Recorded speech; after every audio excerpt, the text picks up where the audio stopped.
En France, nous avons toutes sortes de personnalités politiques, à droite comme à gauche. Certaines d'entre elles, au fil des ans et même des décennies, se sont installées dans le paysage politique. C'est le cas, par exemple, de ce monsieur qui fait figure désormais de référence dans l'aile gauche de la politique française, alors gauche plutôt très à gauche. Je vais appeler ce monsieur, je vais plutôt l'appeler monsieur Merluchon, voilà, pour ne pas dire son nom. On parle de lui ces derniers jours, pourquoi? Eh bien, on nous dit, complément d'enquête, SMS intimidant, harcèlement moral, des personnes qui faisaient partie jadis de son parti politique, étrillent cette personnalité. Des anciens camarades, nous dit-on, dénoncent l'intimidation et les messages de haine de ce monsieur. Donc ça fait l'objet d'une émission télévisée. On nous dit « Il rêve de destituer notre actuel président. Il se verrait bien prendre sa place à l'Élysée. » Alors, un nouvel épisode d'une émission célèbre à la télévision se focalise sur ce personnage, sur monsieur Merluchon. On nous dit que l'émission s'est intéressée aux méthodes parfois brutales du patron de ce parti politique. Une enquête revient notamment sur les coups de pression de ce monsieur et sur la purge de plusieurs de ses fidèles lieutenants à l'été 2024. Donc il semblerait que les méthodes de ce monsieur ne soit pas toujours très catholique ou très orthodoxe ou très ce que vous voulez, en tout cas pas très net et pas très recommandable. Alors avant de faire un tirage de cartes sur ce monsieur, je voulais jeter un coup d'œil à son ciel de naissance, comment se trouvaient les planètes dans le ciel au moment où ce monsieur est né. Voici son ciel de naissance, donc les données sont trouvables, sont en accès public, hein, donc il n'y a rien qui soit des révélations absolues. Alors, qu'est-ce qu'on voit dans ce ciel de naissance? On voit que le soleil se trouvait en Lion, donc dans son signe, dans le secteur 11, qui est le secteur des projets, ça peut être également des projets politiques, et le secteur des soutiens, des personnes qui soutiennent celui dont on voit le thème de naissance. On voit également un ascendant dans les derniers degrés du signe de la Vierge. Cet ascendant, on voit ici très proche la planète Saturne. Saturne, c'est pas une planète marrante. Là où se trouve Saturne, on rigole pas. Et puis, surtout, l'une des ambitions de Saturne, ou l'une des fonctions de Saturne, c'est de structurer les choses, de prévoir les choses à long terme, et surtout de ne pas y déroger. Saturne implique une discipline à laquelle on se tient, à laquelle on se force pour pouvoir tenir sur la durée, sur le long terme. Alors c'est bien un peu ce qu'on a avec cette personne. C'est bien quelqu'un qui est dans le paysage depuis plusieurs années, voire plusieurs décennies. Alors ici, Saturne proche de l'ascendant peut ne pas donner un physique très avenant. C'est pas la priorité, c'est pas la fonction de Saturne lorsqu'il se trouve à l'ascendant. Au contraire, lorsqu'on a Saturne à l'ascendant, on peut avoir quelqu'un dont l'abord ou dont le comportement n'est pas très engageant. C'est pas quelqu'un qui cherche à plaire, en tout cas. On voit d'ailleurs que cette planète Saturne, ici, est en opposition, elle se trouve à l'opposé de la Lune qui peut représenter alors soit la femme dans un thème masculin, soit la façon dont la personne se sent. Alors ici, la Lune est en Poisson, ce qui pourrait nous donner quelqu'un, contrairement à l'apparence qu'il donne, c'est quelqu'un qui donne une apparence très dure, très combative, très intolérante. Et bien avec la Lune en Poisson, on pourrait avoir quelqu'un qui intérieurement est très sensible. Le signe des Poissons est perméable à tout l'environnement, tout ce qui est rationnel, irrationnel, tout ce qui vient des autres, les émotions qui viennent des autres. Lorsqu'on a la Lune en Poisson, eh bien voilà, on est très très sensible à tout ça. Ce n'est pas l'image que ce monsieur donne, mais c'est ce qu'indique son thème. Alors ici, donc, la Lune est en opposition avec Saturne, qui se trouve à l'ascendant. On pourrait avoir une sensibilité refroidie, heurtée, facilement heurtée par divers éléments. On pourrait également se retrouver face à l'opposition, ou on pourrait dire le jugement sévère avec Saturne. Là où se trouve Saturne, il y a des règles qui sont imposées, qui sont parfois sévères, parfois assez dures. Eh bien ici, ça pourrait être imposé par une foule. On pourrait y voir peut-être on pourrait dire un jugement négatif d'une partie de la population. Alors, ce qui peut se manifester à l'occasion d'élections, par exemple, ou même en dehors d'élections. C'est ce que nous dit l'article que je vous ai montré. On a bien un groupe de gens avec la Lune dont le jugement par rapport à cette personne est sévère, c'est-à-dire qu'il révèle des méthodes brutales. Qu'est-ce qu'on voit d'autre dans ce ciel de naissance? Alors Saturne à l'ascendant, Saturne a plutôt, c'est pas une planète affective qui fonctionne sur un mode affectif, c'est une planète froide qui fonctionne sur un mode mental, sur des chiffres, sur des constats, sur des mécanismes qu'il faut respecter, sur une hiérarchie aussi.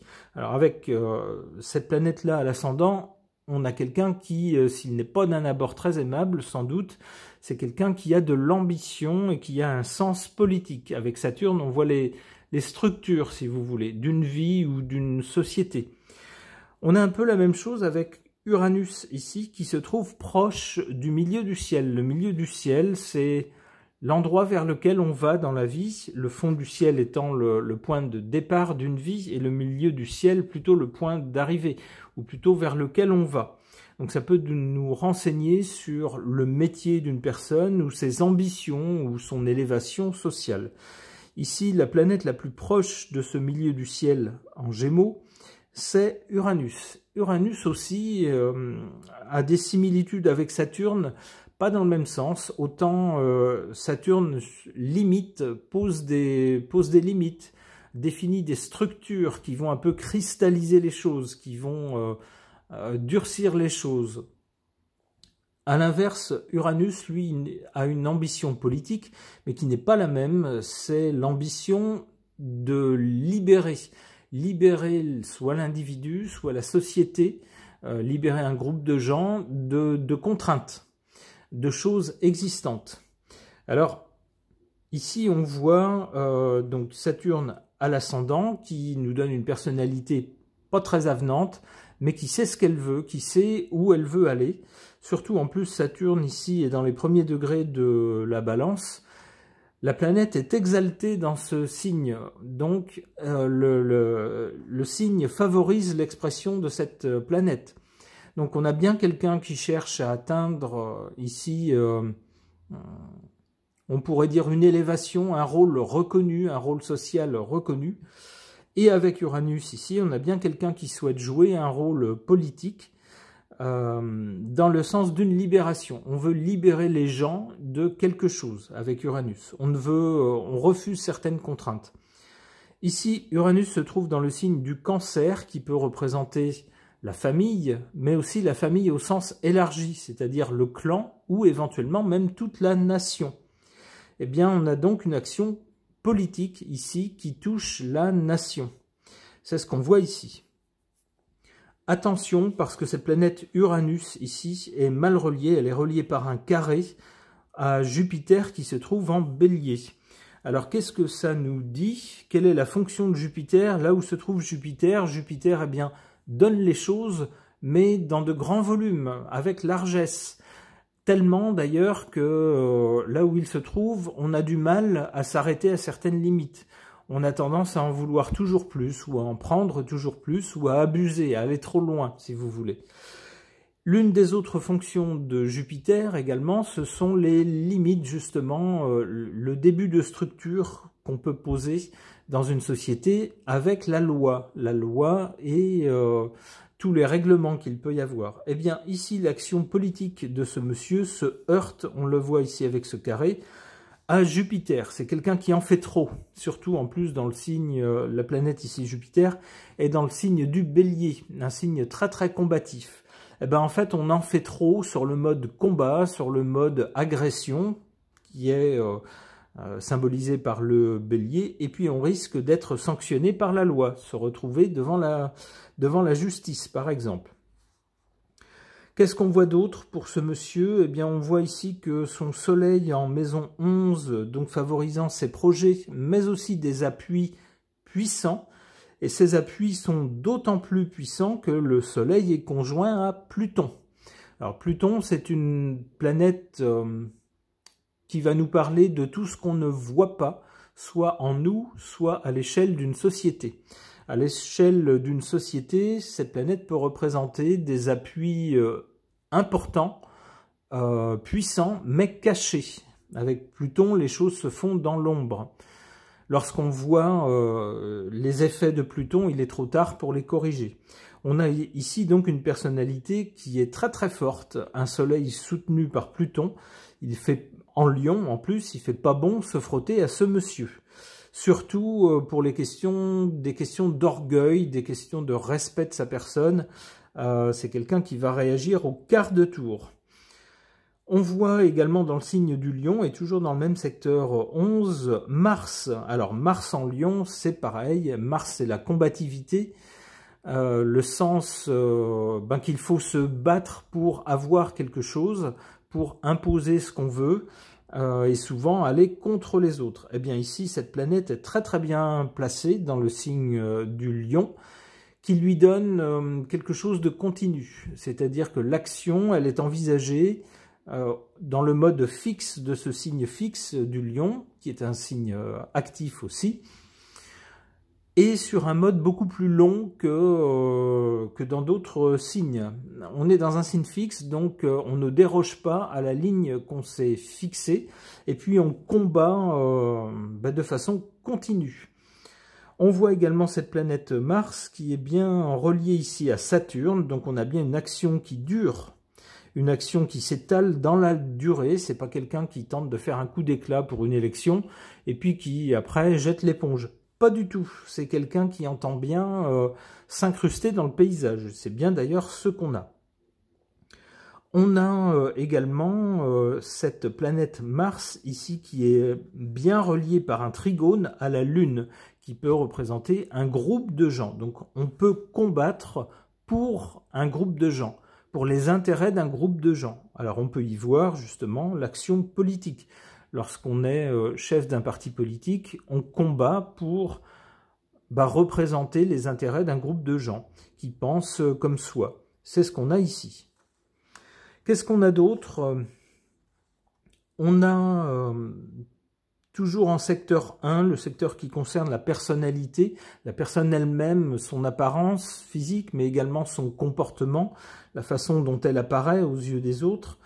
Ici, on a Neptune. Neptune se trouve en Balance. Alors, artistiquement, c'est très joli. On a la planète de l'inspiration dans un signe artistique. Qu'est-ce qu'on pourrait demander de mieux?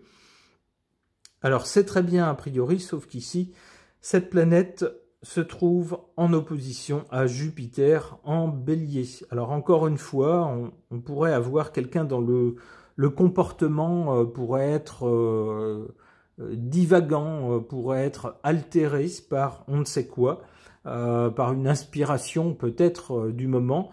Avec Neptune, là où se trouve Neptune, il peut y avoir des choses irrationnelles. Le propre de Neptune, justement, c'est de n'être pas dans la matière, dans le concret, mais complètement dans l'irrationnel. Donc on pourrait avoir un comportement à certains moments complètement irrationnel, qui mène droit devant ici la justice avec Jupiter. On pourrait également avoir avec ces deux planètes, les deux planètes n'ont pas de limite. Jupiter a du mal à s'arrêter, a du mal à reconnaître certaines limites, Et avec Neptune, alors là, on fusionne complètement avec l'infini. Donc on pourrait avoir quelqu'un dont le comportement parfois déborde, va beaucoup trop loin. Et ça se finit devant la justice. Alors, soit la justice terrestre, soit d'une façon ou d'une autre, ce comportement est sanctionné. Qu'est-ce qu'on a d'autre? On a malheureusement pour ce monsieur ici, dans son secteur 12, le secteur 12, c'est le secteur des grandes épreuves de la vie, les choses contre lesquelles dans la vie on ne peut rien. Ça peut être également un secteur qui nous parle d'isolement, soit un isolement voulu ou imposé. Alors voulu pour par exemple des chercheurs qui vont s'isoler dans un laboratoire pour chercher des choses. Ils sont tout seuls, ils sont isolés. Ça peut être également un isolement imposé, par exemple, par un enfermement dans une prison ou dans un hôpital, par exemple. Eh bien, ce secteur-là est habité chez ce monsieur. On y trouve quoi? On y trouve Mercure en Vierge. Alors, la planète est dans son signe, ce qui dénote bien quelqu'un qui a une forte capacité mentale, une capacité à raisonner et également une capacité à communiquer. Cette planète ici, Mercure, est associée à Vénus. Alors Vénus en Vierge, c'est pas terrible. La planète de la sensibilité, l'ouverture des sens à tout ce qui peut être beau ou bon, tout ce qui peut être doux au toucher, des voix qui peuvent être agréables à entendre, des formes qui peuvent être agréables à regarder. Vous voyez, tout ce qui touche les sens relève de Vénus, de même que l'argent. Ben ici, c'est en Vierge et en maison 12. Donc, cette pauvre Vénus se trouve un peu refroidie par le signe très analytique de la Vierge, très mental, très analytique de la Vierge. Et en plus, ces deux planètes ici en 12 se trouvent opposées à la Lune, ici. Alors, qu'est-ce que ça nous dit? Eh bien, autant Mercure ici représente les facultés mentales, tout ce qui relève du cerveau, de la capacité à réfléchir, et des réflexes aussi, de la rationalité, donc toutes les choses qui sont raisonnables, qui relèvent de la raison, de la capacité à raisonner, à comprendre. Eh bien, ici, cette planète est en opposition à la Lune. La Lune, au contraire, c'est le ressenti, c'est nos états d'âme, nos humeurs. Eh bien, ces deux planètes ne s'entendent pas et se gênent. C'est-à-dire qu'on a quelqu'un qui a effectivement une capacité mentale, une capacité à réfléchir, mais cette capacité est parasitée, est gênée par des états d'âme, des émotions qui, à un moment donné, prennent le dessus sur la capacité à réfléchir. Les deux planètes ne s'accordent pas. Donc, on pourrait recommander à ce monsieur de faire attention, de ne pas se laisser emporter par le flot de son ressenti et de ses émotions, et de garder une capacité à raisonner, à se dire, ou alors à se servir de ses émotions pour raisonner. Mais ici, c'est pas le cas. Les deux fonctions se parasitent, si vous voulez. Ça ne s'entend pas. Quant à Vénus, Vénus opposée à la Lune, je ne sais pas quels sont ses rapports avec les femmes, mais cette opposition ne suggère pas quelque chose de très fameux. Voilà, voilà. Alors donc, voilà ce tour d'horizon de son ciel de naissance terminé. Alors maintenant, je voudrais faire un tirage de cartes pour voir ce qu'elles peuvent nous dire suite aux accusations de personnes qui se trouvaient dans son parti et qui n'en font plus partie, justement, et qui l'accusent de méthodes brutales, de méthodes autoritaires. Qu'est-ce que les cartes peuvent nous dire? On va voir. J'interroge le tarot de Marseille.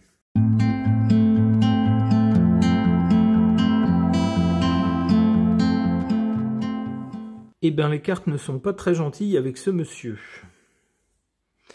On a d'abord à l'origine de la situation actuelle, ce qui s'est fait avant, ce qui était fait avant. On a quelqu'un qui a fait n'importe quoi avec le mat. Quelqu'un qui n'a pas du tout respecté les règles, qui a voulu faire les choses à sa façon et d'une façon assez erratique. Et puis, le résultat pour le présent, c'est ça. Avec la Maison Dieu, c'est quelqu'un qui risque de perdre sa couronne. On a des révélations donc qui font l'effet d'une bombe avec la Maison Dieu, des choses qui vont l'atteindre ou qui l'atteignent déjà, je ne sais pas, mais qui de toute façon vont lui faire perdre sa position, la position qu'il avait, la position de chef ou du moins de personne respectée, faisant figure de personne de référence. Et bien là, c'est fini. Et pour l'avenir avec lui... Avec la Lune, il y a des choses qu'on sait et il y a des choses qu'on ne sait pas. Alors on va voir avec d'autres cartes si ça va dans le sens d'une révélation ou pas. Mais en tout cas, avec la Lune, il y a des choses très incertaines le concernant et des choses pas claires du tout dans un avenir proche.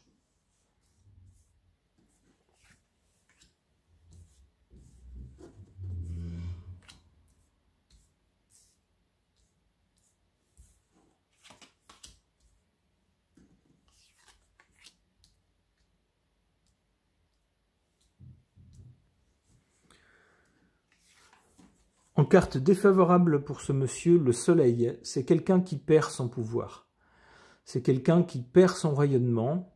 Le côté bienveillant va être mis à mal. Son côté, comment on pourrait dire, de personne qui fait autorité dans son milieu politique, ben là, il est en train de le perdre.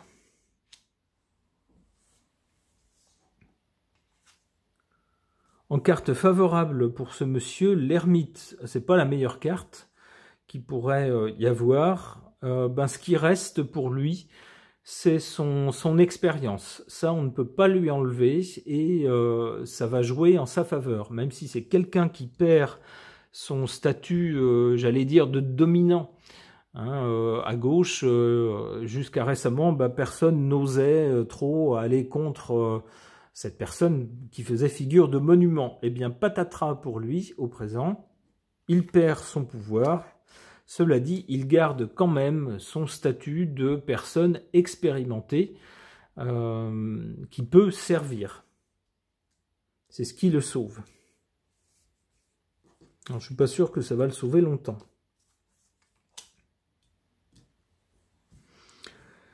Du côté de l'avenir, donc, avec la Lune, des choses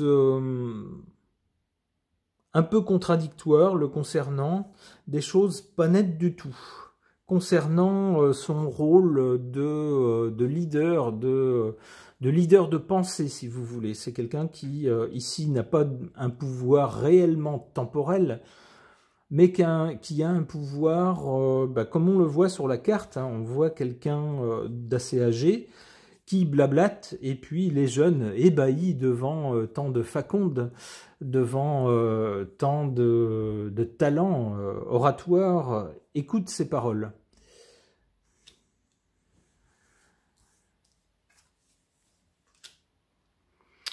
Ouais, eh bien, pour lui, ça pourrait bien se terminer devant un tribunal, ou avec des plaintes en justice de certaines personnes par rapport à ce personnage.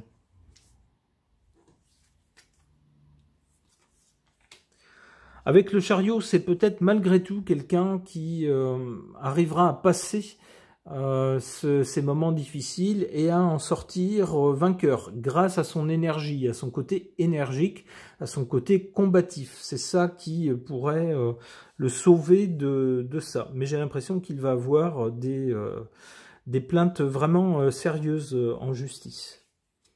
Une dernière carte. Bon, avec le battleur, c'est quelqu'un qui saura se renouveler, qui saura repartir d'un autre pied. C'est pas quelqu'un qui va s'avouer vaincu. Et puis, s'il perd une partie de son aura ou de son statut, c'est quelqu'un qui saura rebondir et faire autre chose. Ok, eh bien, tant mieux pour lui. Ma foi, s'il se retrouve devant la justice, j'espère que la justice sera juste. C'est-à-dire que si les plaintes contre lui sont infondées, eh bien, j'espère qu'il sera innocenté. Cela dit, si les plaintes sont justes, si elles correspondent à la réalité, eh bien, ma foi, espérons qu'il soit sanctionné par rapport aux faits, en relation avec les faits, sans méchanceté, mais avec justesse. Ce tirage de cartes et cette présentation de ciel de naissance sont terminées. Merci de les avoir suivis.